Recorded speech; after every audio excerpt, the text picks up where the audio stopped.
ఆంధ్ర రాష్ట్రం శాశ్వతం, అమరావతి శాశ్వతం అన్నారు మంత్రి కొల్లు రవీంద్ర. అమరావతి రాజధానిపై ఎవరు ఎన్ని కుట్రలు చేసినా ఏమీ చేయలేరని, ఆంధ్ర రాష్ట్ర ప్రయోజనాలే పరమావధిగా కూటమి ప్రభుత్వం అడుగులు వేస్తోందని మంత్రి కొల్లు రవీంద్ర స్పష్టం చేశారు. జగన్ రెడ్డి వంటి అరాచక శక్తులకు ఇకపై రాష్ట్రంలో చోటు లేదని ఘాటుగా వ్యాఖ్యానించారు మంత్రి కొల్లు రవీంద్ర.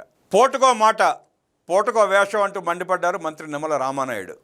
రాజధాని అమరావతి విషయంలో ఎన్ని యూటర్న్లు తీసుకున్నాడో జగన్ రెడ్డికి కూడా గుర్తు ఉండదంటూ ఎద్దేవా చేశారు మంత్రి నిమ్మల రామానాయుడు. అమరావతి పైన, ఆంధ్రప్రదేశ్ పైన జగన్ రెడ్డిని చూసి ఓసర వెళ్ళి కూడా సిగ్గుపడుతోందంటూ నిమ్మల రామానాయుడు ఘాటు వ్యాఖ్యలు చేశారు. రాష్ట్ర రాజధాని అమరావతిపై జగన్ వైఖరి చూస్తే రంగులు మార్చే ఓసర వెళ్ళి సైతం సిగ్గుపడుతుందని, అపరిచితుడు సినిమాలని అపరిచితుడు కూడా ఆశ్చర్యపోతాడని మంత్రి రామానాయుడు ఎద్దేవా చేశారు. ధర్మం గెలిచింది, జగన్ రెడ్డి 3 ముక్కలాట ముగిసింది అన్నారు మంత్రి పొంగూరు నారాయణ.